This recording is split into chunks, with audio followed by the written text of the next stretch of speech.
Assalamualaikum warahmatullahi wabarakatuh. Nama saya Winda Auliaswari. Saya dari BS3 Manajemen.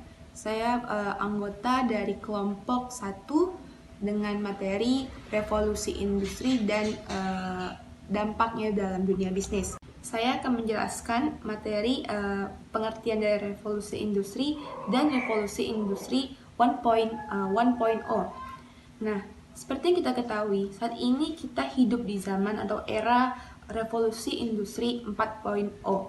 Nah, di mana hampir semua kegiatan kita ini sudah terkonversi ke dalam dunia digital. Contohnya itu banyak sekali dalam berbagai dunia bidang ekonomi, komunikasi, hiburan, dan bisnis. Tapi sebenarnya kita tahu apakah itu revolusi industri dan revolusi industri 1.0? Secara sederhana, revolusi industri itu ialah perubahan yang signifikan ataupun perubahan yang cepat dari ekonomi agraris menuju ekonomi industri, di mana pada saat proses produksinya itu fungsi dari mesin ataupun kegunaan dari mesin itu lebih ditonjolkan daripada peranan manusia. Ada dua faktor terjadinya atau penyebab terjadinya revolusi industri ini di Inggris. Pertama, faktor internal, dan kedua, faktor eksternal. Faktor internal sendiri, yang pertama adalah munculnya ilmu pengetahuan, revolusi ilmu pengetahuan yang terjadi sekitar abad ke-16 di Inggris. Nah, dan buktinya itu munculnya Renaissance. Faktor internal yang kedua sendiri ialah munculnya beberapa organisasi penelitian seperti The Royal Society of Improving Natural Knowledge. Dan yang ketiga itu faktor internalnya adalah kondisi politik dan ekonomi yang di Inggris itu stabil. Sedangkan untuk faktor eksternalnya sendiri, yang pertama adalah waktu itu Inggris memiliki, yang kita tahu juga, Inggris itu memiliki daerah jajahan yang sangat banyak dan luas. Nah, pada saat ini keuntungannya mereka mudah dalam penyebaran ataupun perolehan bahan mentah dan penyebaran daerah pemasaran.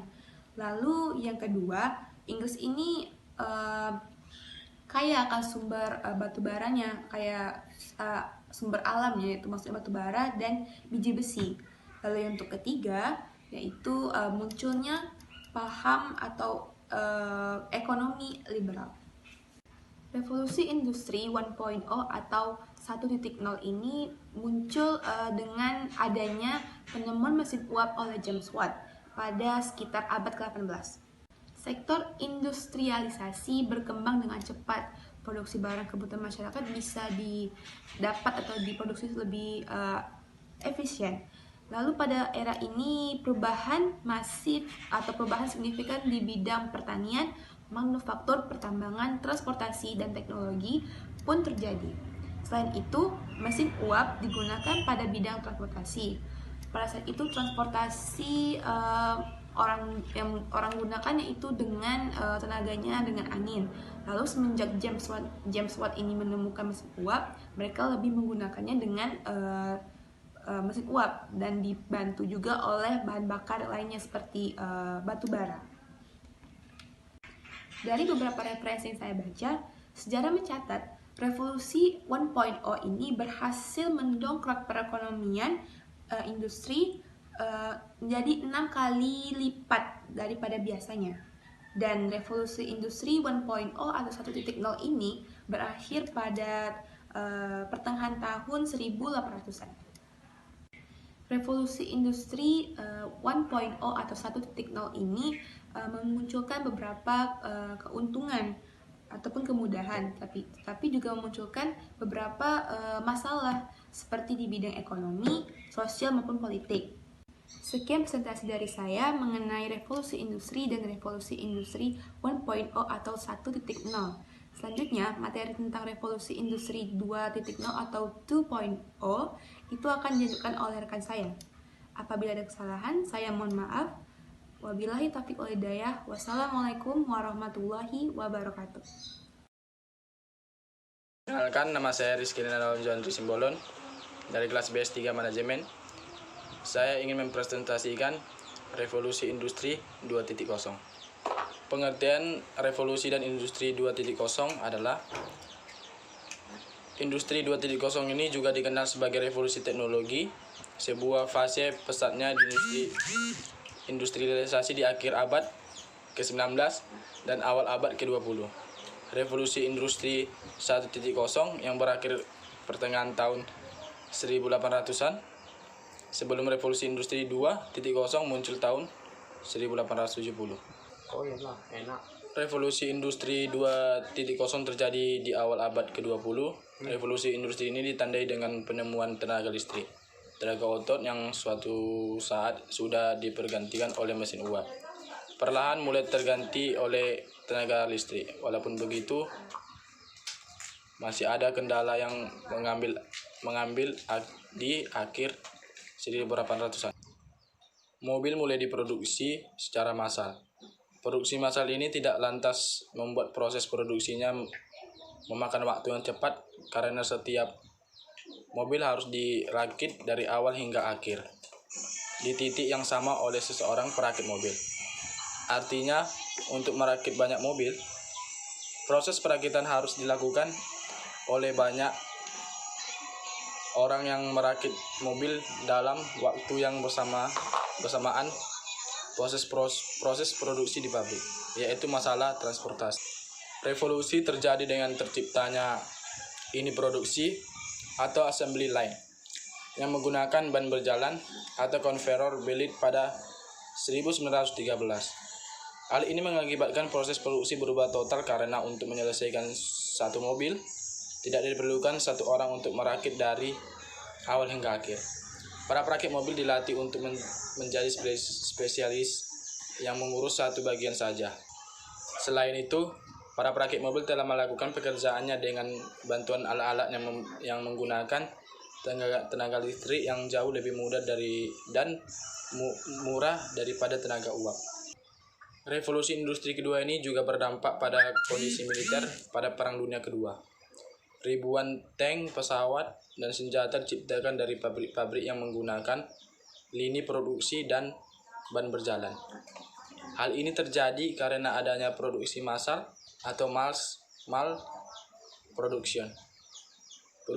Perubahan dari masyarakat agraris menjadi masyarakat industri oleh dibilang menjadi komplit. Sekian dari presentasi saya. Selanjutnya akan disambung oleh rekan saya. Perkenalkan, nama saya Timotius Sinuraya. Saya dari kelas BS3 Manajemen. Saya di sini mempresentasikan pengertian revolusi dan industri 3.0. Pengertian revolusi dan industri 3.0. Revolusi industri ketiga adalah saat otomisasi dilakukan hampir di seluruh dunia. Revolusi industri 3.0 terjadi pada tahun 1970, berlanjut tahun 1990-an hingga saat ini, karena sebagian negara masih menerapkan industri ini. Setelah mengubah tenaga otot menjadi uap, produksi paralel menggunakan listrik dan mesin berjalan. Selanjutnya, apa yang terjadi pada revolusi industri 3.0? Yang kedua, pada revolusi industri pertama dan kedua bisa dilihat bahwa faktor yang diubah adalah tenaga produksinya, dan manusia masih cukup berperan dalam proses produksi seperti telah dijelaskan sebelumnya. Nah, pada revolusi industri 3.0, faktor yang diubah adalah manusia itu sendiri. Dan yang ketiga, adanya revolusi industri 3.0 ini menggeser era industri yang perlahan berakhir dan digunakan dengan era informasi, bukan lagi mesin uap dan ban berjalan atau listrik yang menggantikan proses produksi. melainkan mesin-mesin yang bergerak dan pikiran otomatis layaknya manusia, yaitu salah satunya komputer dan robot.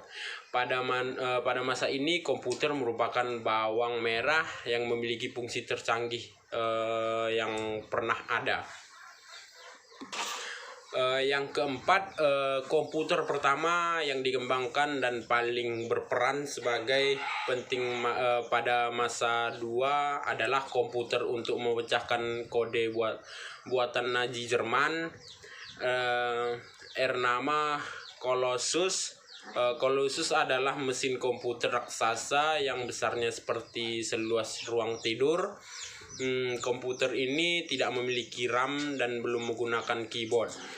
Semua kendali dijalankan melalui pita keras. Sekian dari presentasi saya. Jika ada salah, saya mohon maaf. Presentasi selanjutnya akan dibawakan oleh rekan saya. Assalamualaikum warahmatullahi wabarakatuh. Perkenalkan, nama saya Tasya Salsabila dari Institut Bisnis dan Teknologi Pelita Indonesia. Di sini saya akan menjelaskan tentang revolusi industri 4.0 dan 5.0. Konsep industri 4.0 pertama kali digunakan di publik dalam pemeran industri Hannover Messe di kota Hannover, Jerman di tahun 2011. Dari peristiwa ini juga sebetulnya ide dari industri 2.0 dan 3.0. Sebelumnya juga dikenal dengan nama revolusi teknologi dan revolusi digital. Industri 4.0 juga pasti menggunakan komputer dan robot sebagai dasarnya. Jadi, kemajuan apa saja yang muncul di dunia komputer kita akhir-akhir ini? Pertama, kemajuan yang paling terasa adalah internet. Semua komputer tersambung ke sebuah jaringan bersama. Komputer juga semakin kecil sehingga bisa menjadi sebesar kepalan tangan kita yang dinamakan smartphone. Kedua, kemajuan teknologi juga menciptakan 1001 sensor baru dan 1001 sensor cara untuk memanfaatkan informasi yang didapat dari sensor-sensor tersebut yang merekam segalanya selama 24 jam sehari. Ketiga, berhubungan dengan yang pertama dan kedua adalah cloud computing. Perhitungan-perhitungan rumit tetap memerlukan komputer canggih yang besar. Tapi, karena sudah terhubung dengan internet, karena ada banyak data yang bisa dikirim melalui internet. Dan, saya juga akan menjelaskan revolusi industri 5.0. Melalui Society 5.0, kecerdasan buatan akan mentransformasi big data pada segala sendi kehidupan, serta The Internet of Things akan menjadi suatu kearifan baru yang akan didedikasikan untuk meningkatkan kemampuan manusia membuka peluang-peluang bagi kemanusiaan. Transformasi ini akan membantu manusia untuk menjalani kehidupan yang lebih bermakna. Sekian penjelasan dari saya. Lebih dan kurangnya saya mohon maaf. Assalamualaikum warahmatullahi wabarakatuh. Assalamualaikum warahmatullahi wabarakatuh. Perkenalkan, nama saya M. Gibran Amalo. Di sini saya akan menjelaskan tentang dampak industri revolusi 4.0 bagi pelaku bisnis. Yang pertama, adanya peningkatan daya saing bisnis. Dampak dari revolusi industri 4.0 itu adalah meningkatkan daya saing global melalui kerjasama dengan konfederasi perusahaan.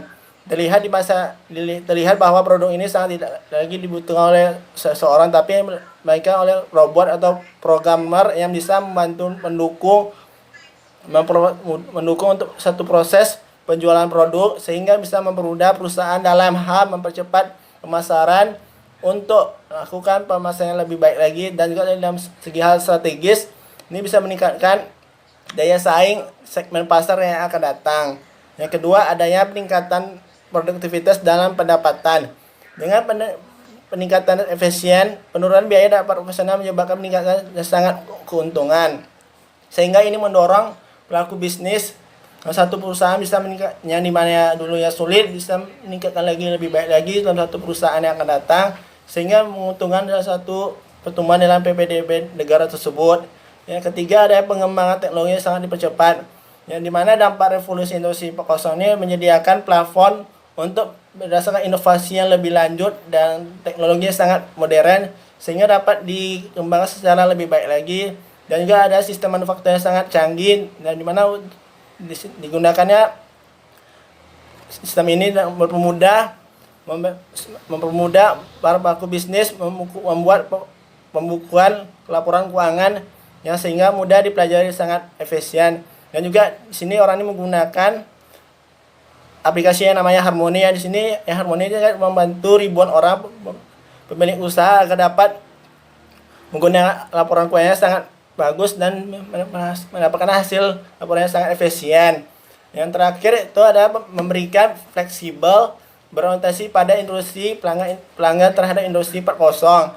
Dalam dampak evolusi 4.0, ada pun manfaatnya diharapkan dari satu optimal produksi ini adalah menentukan harga jual produk dan sehingga di mana keuntungannya dapat dibagi secara merata dalam satu industri, dan peralatan yang digunakan faktor ini sangat efisien dan berorientasi pada pelanggan sehingga komunikasinya sangat baik antara konsumen dan pabrik lainnya dapat memberikan secara lebih luas, sehingga keberadaan industri 4.0 di industri 04 ini sangat menerapkan teknologi yang sangat mendorong bagi pelaku bisnis di suatu negaranya maupun meningkatkan dari satu efisien kemampuan seseorang untuk menciptakan pasar yang sangat lebih efisien di akan masa datang. Itu saja yang saya sampaikan. Apabila ada kesalahan, mohon maaf. Assalamualaikum warahmatullahi wabarakatuh.